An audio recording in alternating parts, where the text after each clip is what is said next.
Gerakan Literasi Digital Pantry.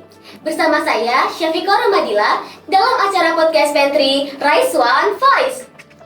Sobat Glastri, dalam podcast Pantry episode kali ini, kami mengundang narasumber, yaitu Koordinator Pokja Pengelolaan Sampah dan sekaligus pembina dari ekstrakurikuler kegiatan lingkungan hidup atau biasa disebut KLH di SMP Negeri 3 Tanjung Pandan.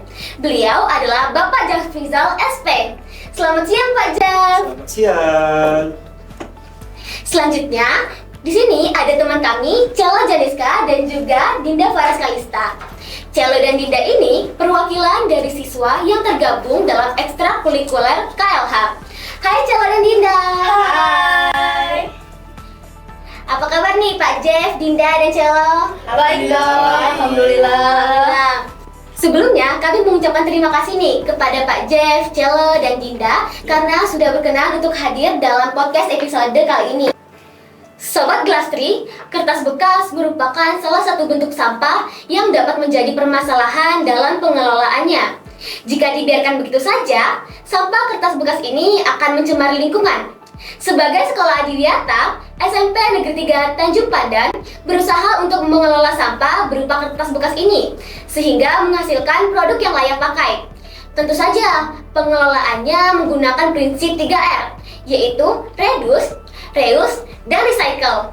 Untuk tahu bagaimana pelaksanaannya, mari kita berbincang-bincang dengan Pak Jafrizal, Celo, dan Dinda. Iya.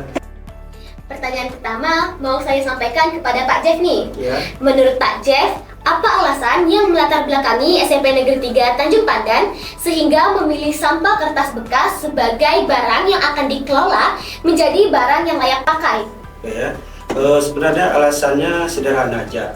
Karena kita ini di sekolah ini kan banyaknya kertas, limbah-limbah kertas.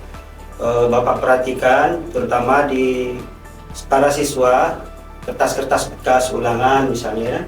Kemudian banyaknya kertas bekas di ruangan TU. Selanjutnya adanya kertas bekas yang tidak dipakai lagi di ruang guru. Jadi dari situ Bapak sebagai koordinator dari kegiatan eskul lingkungan hidup itu berinisiatif gimana agar kertas-kertas yang menumpuk tadi bisa kita manfaatkan sebagai produk kerajinan. Itu alasannya. Oh, terus? Karena kalau kita biarkan lama-lama kertas itu semakin menumpuk itu akan merusak pemandangan, apalagi di ruang guru, di ruang TU, di kelas misalnya. Jadi seperti itu. Lalu untuk kertasnya, itu kertasnya cuma minta dari guru atau dari siswa-siswa atau juga dipungutin nih dari kotak sampah, kan biasanya banyak tuh.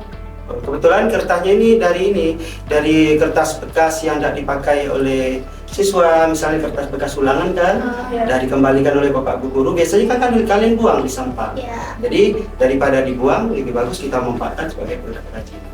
Kemudian di kertas bekas dari bapak ibu guru, dari ruangan TU, hasil-hasil print out yang salah itu bisa kita gunakan sebagai produk bahan dasar produk kerajinan. Okay.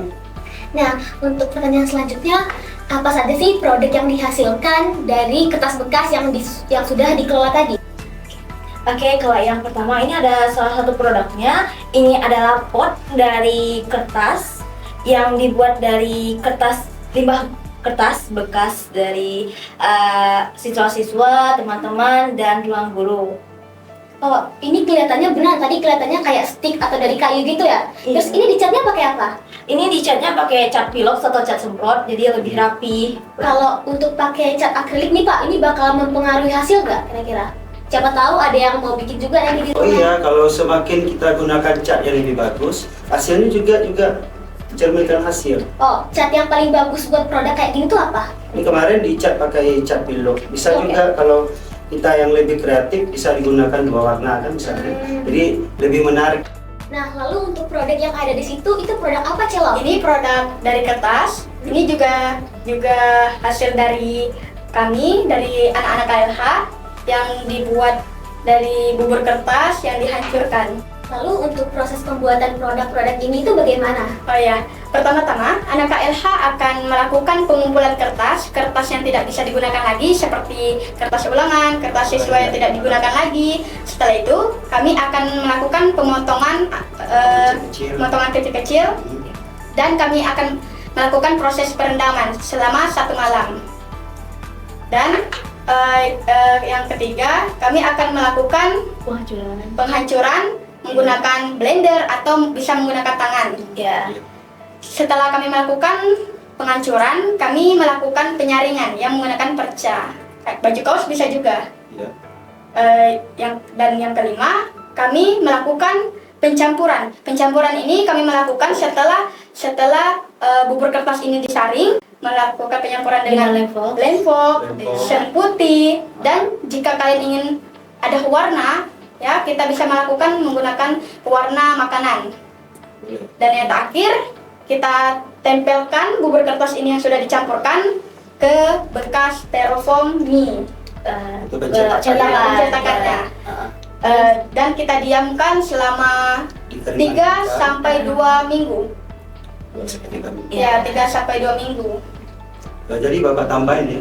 Jadi proses tadi kan dari sampaikan. Jadi pada intinya bubur kertas yang sudah jadi tadi dari saring ditambahkan tadi bahan-bahan yang sudah disebut cello tadi, tujuannya untuk merekatkan agar pot yang sudah jadi ini tidak mudah hancur ya kalau kita gunakan untuk sebagai wadah tanam, dia lebih tahan. Jadi karena ada semennya di sini, ada kertasnya juga, ada juga lemnya sebagai perekat. Ini seperti itu. Jadi agar lebih berwarna, agar lebih menarik. Ini sesuai selera kawan-kawan kamu. Ini kan dari warna ini, boleh warna kembang, warna apa aja boleh. Sesuka-sukanya gitu. Jadi di sini lahir lagi ide kreatif di sini. Jadi seperti itu. Jadi para siswa-siswi bisa sambil menuangkan kreativitas ya. Iya. Jadi di samping kita memanfaatkan limbah tadi, jadi di sini juga lahir yang hobi melukis, hobi menggambar bisa ditulis di sini. Seperti itu. Tadi kan Cello sudah menjelaskan beberapa nih. Dan tadi di penjelasan Cello ada proses perendaman. Nah, untuk proses perendaman itu tuh airnya harus pakai air yang kayak gimana atau bebas? Airnya itu bebas, yang penting airnya itu bersih. Bisa menggunakan air sumur, air masak, ya. Air hujan juga boleh. Gini, nanti kalau kita gunakan air kotor, kan produk hasilnya kotor. Jadi harus yang bersih lah. Walaupun ini namanya limbah, tapi produknya harus bersih. Iya, biar menarik ya sehingga ini buat. dapat digunakan untuk kebutuhan yang lainnya, tanaman, untuk ada kembang dan lain-lain. Lalu siapa saja sih yang tergabung ataupun terlibatkan dalam proses pembuatan ini? Atau apa cuman anak-anak KLH ataupun guru-guru juga dilibatkan? Untuk sementara ini Bapak sebagai pembina, untuk saat ini baru siswa aja dulu, siswa yang kebetulan yang ikut eskul Bonju. Tapi untuk kedepannya sebenarnya semua warga sekolah harus dilibatkan, karena dalam rangka kita menggalakkan atau menyadarkan gimana limbah kertas yang tidak berguna tadi menjadi barang-barang yang berguna.